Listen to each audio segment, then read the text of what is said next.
നിങ്ങൾ എത്ര തന്നെ ശ്രമിച്ചാലും എത്ര ഉപരോധങ്ങൾ കൊണ്ട് ശ്വാസം മുട്ടിച്ചാലും ഇറാന്റെ രോമത്തിൽ പോലും തൊടാൻ നിങ്ങൾക്ക് കഴിയില്ല. തളർത്താൻ വേണ്ടി ഇസ്രായേലും അമേരിക്കയും ശ്രമിച്ചുകൊണ്ടിരുന്നാലും ഫീനിക്സ് പക്ഷിയെപ്പോലെ അവർ ചാരത്തിൽ നിന്നുപോലും ഉയർന്നു പറക്കും. അവരുടെ വളർച്ചയെ അമേരിക്ക അസൂയയോടെ നോക്കി നിന്നോളൂ. ഇന്ന് ആണവായുധങ്ങൾ അപകടമാണെന്ന് പറഞ്ഞ രാജ്യങ്ങളെ മുഴുവൻ നിലയ്ക്ക് നിർത്തുന്ന അതേ അമേരിക്കയാണ് ലോകത്താദ്യമായി ആണവായുധം പരീക്ഷിക്കുന്നത് പോലും. അതേ ആയുധം ഇറാൻ ഉണ്ടാക്കുമെന്ന് കേൾക്കുമ്പോൾ അമേരിക്കയ്ക്ക് മുട്ടുവിറയ്ക്കുന്നു എന്ന് മാത്രം. നിങ്ങൾ ഭയക്കണം, പ്രത്യേകിച്ച് ഇറാൻ എന്ന വലിയ ശക്തിയെ. അമേരിക്ക ഭയക്കുന്നത് വെറുതെയല്ല. എന്തും എപ്പോൾ വേണമെങ്കിലും ചെയ്യാൻ തയ്യാറായ രാജ്യത്തെ അമേരിക്ക എങ്ങനെയാണ് ഭയക്കാതിരിക്കുക?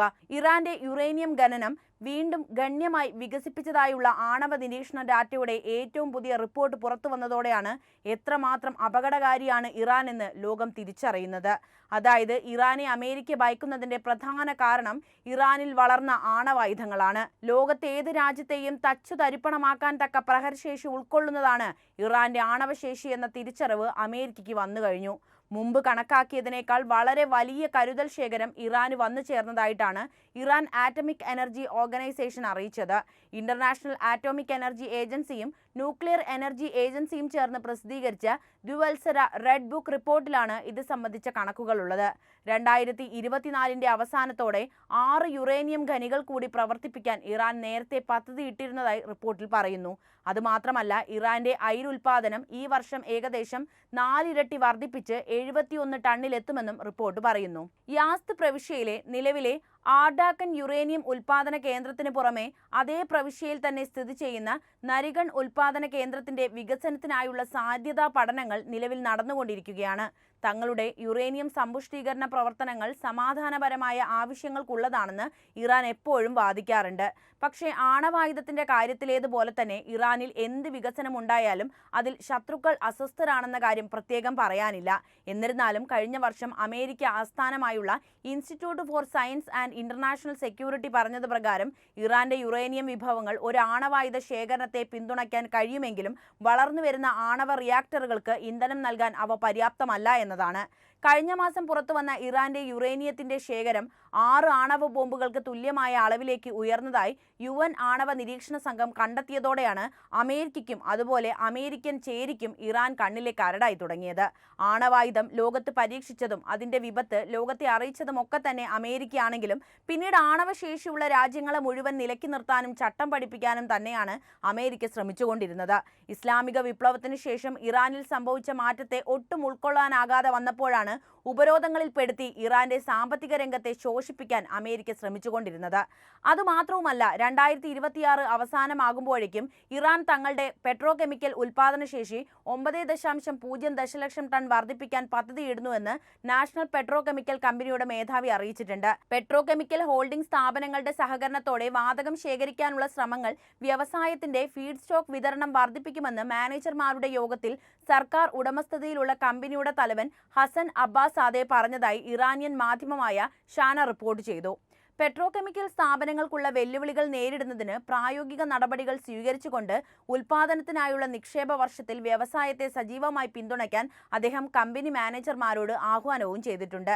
മെച്ചപ്പെട്ട ധനസഹായത്തിലൂടെ വികസന പദ്ധതികൾ ത്വരിതപ്പെടുത്തുന്നതിന്റെ ആവശ്യകത എടുത്തു കാണിച്ചുകൊണ്ട് പെട്രോ കെമിക്കൽ ഹോൾഡിംഗ് കമ്പനികളുമായുള്ള സഹകരണം ഈ വർഷം ഉൽപാദന വളർച്ചയ്ക്ക് കാരണമാകുന്നുവെന്നും അബ്ബാസാദെ പറഞ്ഞു. ഊർജ്ജ അസന്തുലിതാവസ്ഥ കാരണം കഴിഞ്ഞ വർഷം ഫീഡ് സ്റ്റോക്ക് സുരക്ഷിതമാക്കുന്നതിൽ നേരിട്ട വെല്ലുവിളികളെക്കുറിച്ച് അദ്ദേഹം തുറന്നു പറഞ്ഞിരുന്നു. എന്നാൽ ശരിയായ ആസൂത്രണവും നടപടികളും 2025 മേഖലയുടെ കഴിവ് മെച്ചപ്പെടുത്തുമെന്ന ആത്മവിശ്വാസവും അദ്ദേഹം പ്രകടിപ്പിച്ചു. ഇറാൻ ഹോർമോക്സിൻ പ്രവിശ്യയിലെ സിരിക്കിൽ 4 പുതിയ ആണവ റിയാക്ടറുകളുടെ നിർമ്മാണം ആരംഭിച്ചു കഴിഞ്ഞു എന്ന വാർത്തയാണ് അമേരിക്ക അടക്കമുള്ള രാജ്യങ്ങളെ ആകെ കുഴപ്പത്തിലാക്കിയത്. ഇത് വൈദ്യുതി ഗ്രിഡിലേക്ക് 5000 മെഗാവാട്ട് കൂട്ടിച്ചേർക്കുക എന്ന ലക്ഷ്യത്തോടെയാണ് ഇറാൻ മുന്നോട്ട് വെച്ചത്. 2041 ആകുമ്പോഴേക്കും 20,000 മെഗാവാട്ട് ആണവോർജ്ജം കൈവരിക്കാനുള്ള വിശാലമായ പദ്ധതിയുടെ ഭാഗമാണ് ഇത്. സിരിക് സൗകര്യത്തിന് ഏകദേശം $15 ബില്യൺ ചിലവാകുമെന്നും ഏകദേശം 4000 തൊഴിലവസരങ്ങൾ പുതുതായി സൃഷ്ടിക്കുമെന്നും പ്രതീക്ഷിക്കുന്ന പദ്ധതി കൂടിയാണ് ഇത്. കൂടാതെ ഇറാൻ ഖുസൈസ്ഥാൻ പ്രവിശ്യയിൽ കരുൺ ആണവ നിലയം വികസിപ്പിച്ചുകൊണ്ടിരിക്കുകയുമാണ്. അവരുടെ ആദ്യത്തെ ആഭ്യന്തരമായി രൂപകൽപ്പന ചെയ്ത് നിർമ്മിച്ച ആണവ നിലയമാണ് ഇവിടെ ഒരുങ്ങുന്നത്. 300 മെഗാവാട്ട് ശേഷിയുള്ള ഒരു പ്രഷറൈസ്ഡ് വാട്ടർ റിയാക്ടർ ഈ പ്ലാന്റിൽ ഉപയോഗിക്കും. ഇത് പൂർത്തിയാകാൻ 7 വർഷം എടുക്കുമെന്നാണ് പ്രതീക്ഷിക്കുന്നത്. ടെഹ്റാന്റെ ആണവ പ്രവർത്തനങ്ങളെ വിമർശിച്ചുകൊണ്ട് അന്താരാഷ്ട്ര ആണവോർജ്ജ ഏജൻസി അതായത് IAEA പ്രമേയം പാസാക്കിയതിനെ തുടർന്ന് ഇറാൻ യുറേനിയ വാതകം നൂതന നെട്രിഫ്യൂജുകളിലേക്ക് നൽകുന്നത് പുനരാരംഭിക്കുകയായിരുന്നു. പ്രമേയം പാസാക്കിയതിനെ തുടർന്ന് ഇറാൻ യുറേനിയം വാതകം നൂതന സെൻട്രിഫ്യൂജുകളിലേക്ക് നൽകുന്നത് പുനരാരംഭിച്ചു. ഇറാന്റെ യുറേനിയം സമ്പുഷ്ടീകരണം 60% പരിശുദ്ധിയിലെത്തി. ആയുധ ഗ്രേഡ് നിലവാരത്തിനടുത്തെത്തിയതിനാൽ ഈ നീക്കം ആശങ്ക ഉയർത്തിയിട്ടുണ്ട്. തങ്ങളുടെ ആണവ പദ്ധതികളൊക്കെ തന്നെ സമാധാനപരമായ ആവശ്യങ്ങൾക്കുള്ളതാണെന്നും IAEA മേൽനോട്ടത്തിൽ തുടരുമെന്നും ഇറാൻ വാദിക്കുന്നുവെങ്കിലും അമേരിക്കയ്ക്ക് ആ കാര്യം വിശ്വസിക്കാനായിട്ടില്ല. 2015 ആണവ കരാർ ഒക്ടോബറിൽ അവസാനിക്കുന്നതിന് മുൻപ് UN ഉപരോധങ്ങൾ തൽക്ഷണം ഏർപ്പെടുത്താനുള്ള UK, ഫ്രാൻസ്, ജർമ്മനി എന്നിവയുടെ നീക്കങ്ങൾക്കിടയിലാണ് ടെഹ്റാന്റെ ആണവ പദ്ധതിയെക്കുറിച്ച് അമേരിക്കയും ഇറാനും ചർച്ചകൾ നടത്താനൊരുങ്ങുന്നത്. കഴിഞ്ഞ കുറേ ദിവസങ്ങളായി അമേരിക്ക ഇറാനെ ചുട്ടരിക്കുമെന്നും തീയിടുമെന്നും ഒക്കെ പറഞ്ഞുകൊണ്ടിരിക്കുന്നതിന്റെ പ്രധാന കാരണവും ഇറാന്റെ കൈവശമുള്ള ആണവോർജ്ജം തന്നെയാണ്. ഇറാനും 6 പ്രധാന ശക്തികളും ചേർന്ന് 2015 ഒപ്പുവെച്ച സംയുക്ത സമഗ്ര പ്രവർത്തന പദ്ധതി ഇറാന്റെ ആണവ പ്രവർത്തനങ്ങൾ നിയന്ത്രിക്കുന്നതിന് പകരമായി ഉപരോധങ്ങളിൽ ഇളവ് വാഗ്ദാനം ചെയ്തു.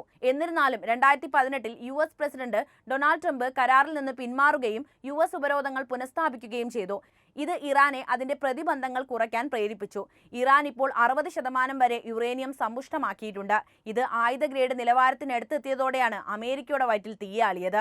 ഇറാൻ കാര്യമായ ലംഘനങ്ങൾ നടത്തിയെന്ന് കണ്ടെത്തിയാൽ മുൻ UN ഉപരോധങ്ങൾ വീണ്ടും ഏർപ്പെടുത്താൻ ഒപ്പുവെച്ചവരെ പ്രാപ്തരാക്കുന്ന ഒരു തർക്ക പരിഹാര സംവിധാനം JCPOയിൽ ഉൾപ്പെടുന്നുണ്ട്. കരാറിൽ നിന്ന് പിന്മാറിയ ശേഷം 2020 ഈ സംവിധാനം സജീവമാക്കാൻ US ശ്രമിച്ചുവെങ്കിലും മറ്റ് കക്ഷികൾ അതിന്റെ നിയമസാധുത നിരസിക്കുകയായിരുന്നു.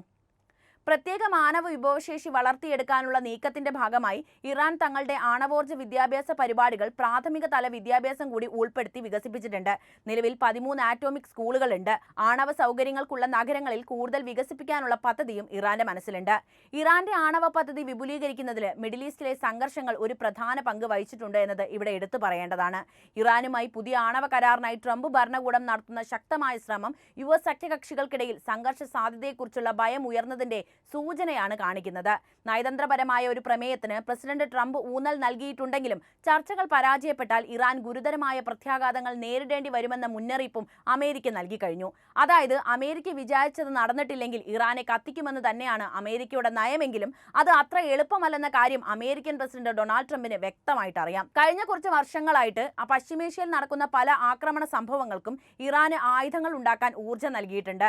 2023 ഒക്ടോബർ 7 ഹമാസ് ഇസ്രായേൽ പ്രശ്നം പൊട്ടിപ്പുറപ്പെട്ടതോടെ ഇറാനും ഇസ്രായേലും തമ്മിലും പ്രശ്നങ്ങൾ ഉടലെടുത്തു. പശ്ചിമേഷ്യയിലെ പ്രധാന സായുധ സംഘങ്ങളായ ഹിസ്ബുള്ള, ഹമാസ്, ഹൂതികൾ എന്നിവർക്കൊക്കെ ഇറാൻ നൽകുന്ന പിന്തുണയും അമേരിക്കയെ വല്ലാതെ അലോസരപ്പെടുത്തുന്ന ഒന്നാണ്. എങ്ങനെയെങ്കിലും ഇറാനെ നിരായുധീകരിക്കണമെന്ന ചിന്തയുമായാണ് അമേരിക്ക നിൽക്കുന്നത്. ഇറാന്റെ പരമോന്നത നേതാവിന് സമയപരിധി നൽകിയതായും മേഖലയിൽ US സൈനിക ശക്തി ഗണ്യമായി വർദ്ധിച്ചതായും റിപ്പോർട്ട് ചെയ്യപ്പെടുന്നതിനാൽ ഒരു സ്തംഭനാവസ്ഥ USന്റെയോ ഇസ്രായേലിന്റെയോ സൈനിക ആക്രമണങ്ങൾക്ക് കാരണമാകുമെന്ന ആശങ്കകൾ വ്യാപകമാണ്. ഗൾഫ് രാജ്യങ്ങളും ഇസ്രായേലും ഉൾപ്പെടെയുള്ള പ്രാദേശിക സഖ്യകക്ഷികൾ ഇറാനിയൻ പ്രതികാര നടപടികളുടെ ലക്ഷ്യങ്ങളായി മാറുമെന്നും ഭയപ്പെടുന്നുണ്ട്. ഇറാന്റെ ദുർബലമായ പ്രതിരോധം കാരണം ഇസ്രായേൽ ഉടനടി നടപടി സ്വീകരിക്കാൻ ആഗ്രഹിക്കുന്നു എന്നാണ് അവരുടെ ഭാഗത്തു നിന്നുള്ള വാദം. അതേസമയം ഗൾഫ് രാജ്യങ്ങൾ അവരുടെ സിവിലിയൻ ഊർജ്ജ അടിസ്ഥാന സൗകര്യങ്ങൾക്കുള്ള സാധ്യതയെക്കുറിച്ച് ആശങ്കയുമുണ്ട്. 2015 ആണവ കരാറിൽ നിന്ന് മുമ്പ് ഒഴിവാക്കിയത് ഗൾഫ് രാജ്യങ്ങളുടെ സംശയത്തിന് ആക്കം കൂട്ടുന്നുണ്ട്. തന്ത്രപരമായ തിരിച്ചടികൾക്കിടയിലും ഇറാന്റെ പിന്തുണയുള്ള മിലിഷ്യകൾ അസ്ഥിരപ്പെടുത്തുന്ന ശക്തിയായിട്ട് ഇപ്പോഴും തുടരുകയാണ്. മെയ് മാസത്തിൽ ട്രംപിന്റെ വരാനിരിക്കുന്ന ഗൾഫ് സന്ദർശനവും യൂറോപ്യൻ ഉപരോധങ്ങളും ഈ ആശങ്കകൾ കൂടുതൽ വർദ്ധിപ്പിക്കുകയാണ് ചെയ്യുന്നത്. ചർച്ചകൾ പരാജയപ്പെട്ടാൽ വീഴ്ചയോടെ സൈനിക ഏറ്റുമുട്ടലിനുള്ള സാധ്യത വർദ്ധിപ്പിക്കുമെന്നും ഉദ്യോഗസ്ഥർ പ്രവചിക്കുന്നു. എന്നാൽ പാശ്ചാത്യ മാധ്യമങ്ങൾ വില കുറച്ചും അപകടകാരിയല്ലാത്ത രീതിയിലുമാണ് ഇറാനെ പ്രസന്റ് ചെയ്യുന്നത്. പക്ഷേ ഇത് ഒന്നുകൂടി ആലോചിക്കേണ്ടതായിട്ടുണ്ട്. ഇറാൻ വലിയ അപകടകാരിയാണെന്ന് അമേരിക്ക അടക്കമുള്ള എല്ലാ രാഷ്ട്രങ്ങളും മനസ്സിലാക്കുക തന്നെ വേണം. എന്താണ് ഈ വിഷയത്തിലെ നിങ്ങളുടെ നിലപാട്? എന്തുതന്നെയായാലും കമന്റ് ചെയ്യുക. ഒപ്പം ഈ അറിവുകൾ എല്ലാവരിലേക്കും എത്താൻ വീഡിയോ ഒന്ന് ലൈക്ക് ചെയ്യാനും ഷെയർ ചെയ്യാനും പ്രത്യേകം ശ്രദ്ധിക്കുമല്ലോ.